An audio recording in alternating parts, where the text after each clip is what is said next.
Alright guys, sa mapagpalang araw sa inyong lahat. Meron tayong isang reaksyon sa biyahe ng Roro Bus mula NCR patungang Masbate na antala ng 6 na oras.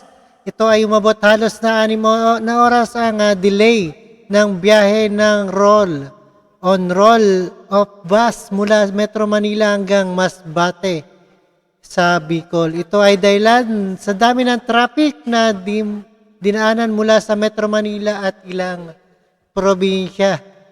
Ayan, kaya naantala ng 6 na oras. Panoorin po natin ang buong detalye, guys. Alright. Umabot ng halos 6 na oras ang delay ng biyahe ng roll-off vessel mula Metro Manila hanggang Masbate sa Bicol.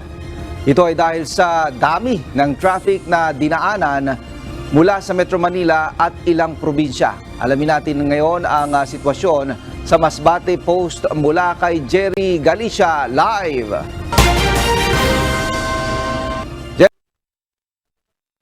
Jerry, kamusta yung sitwasyon sa mga pantalan dyan sa Masbate?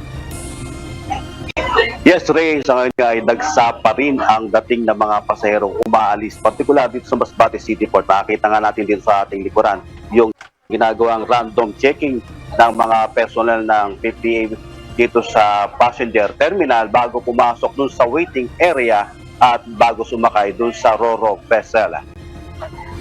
Ray, halos 6 na oras ang delay ng Roro bus mula Metro Manila patawid ng isla ng Masbate dahil sa naranasang mabigat na daloy ng traffic sa Quezon Province at sa Naga City sa Camarines Sur. Alas 12 ng tanghali umaalis ang Roro bus sa PITX sa Metro Manila. Inaasang alas 4 ng madaling araw ay nasa Pilar Port na ito. 4 oras naman na biyahe sa karagatan upang makatawid sa isla ng Masbate, pero hanggang ngayon ay wala pa yung na-delay na pampasaherong bus.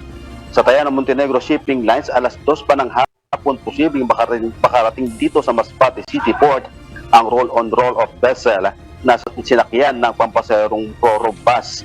Napagdala naman ng nasa 2,000 pampasahero o pasahero kada araw ang Pilar Port sa Sorsogon. Ito ay mga pasahero na mula pa sa Metro Manila at karatig lalawigan ng Albay at Sorsogon na dumagsa nang magsimula ang holiday rush. Nakikita sa litrato na halos puno na ang Roro vessel na sinasakyan ng mga pasahero. Ang ibang mga pasahero nakatayo na at ang ilan ay nakaupo sa hallway ng barko, baka biyahe lamang patawid sa isla ng Masbate. Samantala, dagsa pa rin ang mga pasahero na umaalis at dumadating dito sa mga pangunahing pantalan dito sa probinsya ng Masbate ngayong weekend. Sa Masbate City Port, pila ang mga pasahero sa passenger terminal na dumadaan sa random checking ng Philippine Ports Authority o PPA personnel. Iniisa-isa ang mga bag ng mga pasahero bago pumasok sa waiting area ng terminal ng pantalan bago sumakay sa mga sasakyang pandagat. Sa labas naman ng passenger terminal, mahigpit na iniinspeksyon ang ginagawa ng mga kawani ng Philippine Coast Guard o PCG Masbate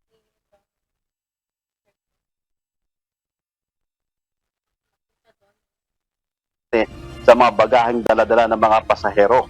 Gamit ang 2 sniffing dog ng PCG K9 unit, sinusuri ang mga baggage bago isakay sa Roro vessel upang matiyak na walang anumang ipinagbabawal na kargamento.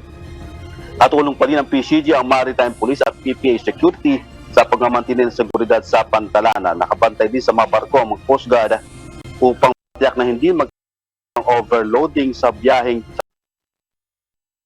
sa sasakyang pandagat. Uma-assist din sa mga pasahero ang mga tao ng PCG, lalo na yung mga mababigat na dwagahin dala ng mga pasahero. Naka-standby pa din ang mga personnel ng mga shipping lines dito sa personal terminal o passenger terminal upang ipaalam sa mga pasahero ang oras ng alis ng mga sasakyang pandagat.